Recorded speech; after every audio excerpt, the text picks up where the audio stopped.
নমস্কার বন্ধুরা, আপনাদের স্বাগতম জানাই আমার নতুন একটা ভিডিওতে। তো রাহুল এখন ডাব কাটছে। তো ডাব কাটলে আমরা সবাই ডাব খাবো। তো আগে প্রথমে ডাবটা কেটে ওকে খেতে বলেছি। ও দেখি ডাবটা কাটছে, দেখুন কিভাবে ডাবটা কাটছে। এটা অ্যাকচুয়ালি হোলিতে বাড়িতে এসেছিলাম, তখন অ্যাকচুয়ালি এসে এই ভিডিওটা করেছি। তো অ্যাকচুয়ালি দেখাবো বলে কি যে গ্রামের নির্মল পরিবেশ কত সুন্দর হয়।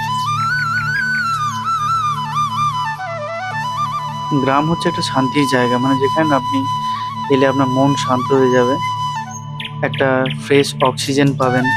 এখানকার মানে স্নিগ্ধতা অনেক সুন্দর, মানে আপনার মনকে না ছুঁয়ে যাবে।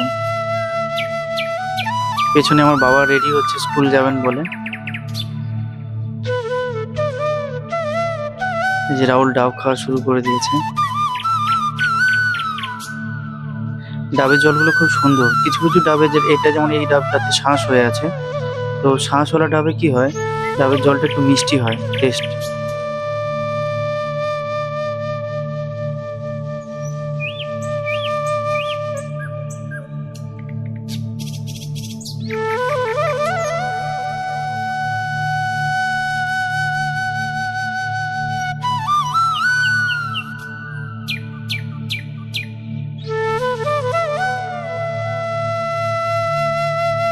রাহুলকে বলেছি ডাবটা কেটে দেখাতে।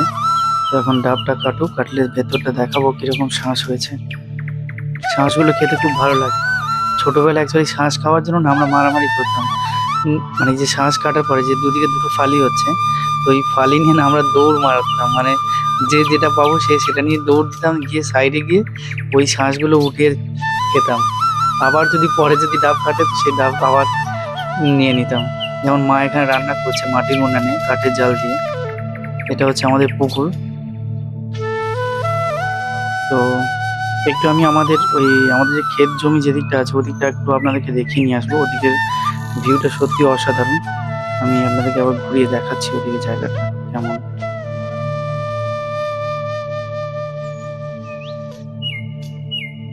এই যেটা যে পুকুরের আল ধরে আমরা যাচ্ছি,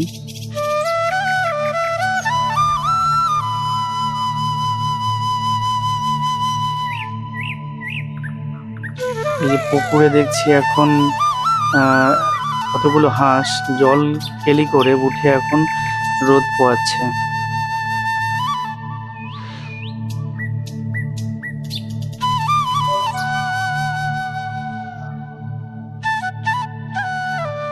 এখন একটু যাই আমাদের ক্ষেতের দিকটা দেখাই। এই যে এখন একটা গরু ঘাস খাচ্ছে।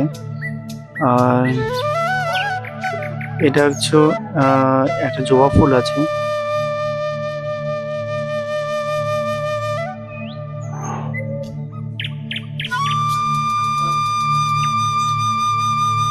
এটা হচ্ছে আমাদের একটা ফার্মের ভাঙা অংশটা।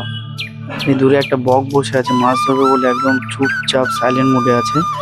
সুযোগ পেলেই ঝপাত করে একটা মাছ ধরে নেবে। এটা হচ্ছে আমাদের ফার্ম, হচ্ছে এটা পোলট্রি মুরগির চাষ হতো।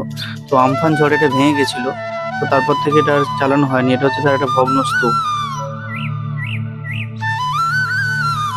যখন ফার্ম আমরা চালাতাম তখন এই যে এটা দেখছেন সিমেন্টের যেটা করা আছে, তো এটার মধ্যে কি হতো, আমরা জলটাকে পুকুর থেকে উঠিয়ে নিতাম, নিয়ে এখানে ফিল্টার করতাম। এই ফিল্টার করা জল আমরা এই পোলট্রি মুরগিদেরকে খাওয়াতাম। ওদেরকে তো ডাইরেক্টলি পুকুরে জল খাওয়ানো যাবে না, জলকে ফিল্টার করে তারপর খাওয়াতে হতো। এটা একটা চালতা গাছ আছে, এখনো খুব বড় হয়নি, মোটামুটি সাইজের হয়েছে। আর এটা হচ্ছে আমাদের ধানের ক্ষেত, তো এখানে চাষ করা হয়েছে। দেখুন পুরো মাঠের পর মাঠ, ওই দূরের দিকে দেখলেও দেখতে পাবেন পুরো সবুজে ভরে গেছে। মানে সব নতুন নতুন কচি ধান গাছ, তো পুরো সবুজ। তো এর ফিল একটা আলাদা। এই যে সবুজ ধান গাছের উপর দিয়ে যে হাওয়া বয়ে আসে, এই হাওয়ার একটা ফিলই আলাদা। মানে আপনার মনকে না ছুঁয়ে যাবে। এটাও আমাদের একটা ছোট একটা ডোবা টাইপের পুকুর আছে, এখানেও কিছু মাছ চাষ করা হয়েছে। আর এটা হচ্ছে আমাদের ওই আমফান ঝড়ে ভেঙে যাওয়া হচ্ছে পোলট্রি ফার্মটা, যেটা আর পরে মেরামত করা হয়নি আর চালানো হয়নি, কেন কি অনেক খরচা আছে। তো সেভাবে মেনটেন করা আমাদের পক্ষে পসিবল হচ্ছিল না, দেখাশোনা করার মতো লোকজনও ছিল না, যে জন্য আমাদের পোলট্রি ফার্ম বন্ধ করে দেওয়া আছে। তাই ওটা বন্ধ করে দিয়ে এখন আমাদের চাষবাসের কাজই চলে, চাষ করা হয়। তো এটাই আমাদের হচ্ছে ধান জমি। আর বাবা কিছু জিনিস এই যে কিছু সবজিও চাষ করেছে এপারে।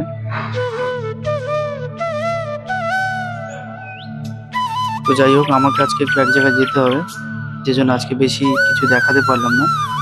যতটুকু পেরেছি দেখিয়েছি। আবার সময় সুযোগ পেলে আপনাদেরকে ভিডিও করে দেখাবো যে এখানে গ্রামের পরিবেশে আরো কত কি জিনিস রয়েছে, যেগুলো সময়ের সাথে সাথে আপনাদেরকে দেখাবো। সাথে থাকবেন, দেখা হবে পরবর্তী ভিডিওতে।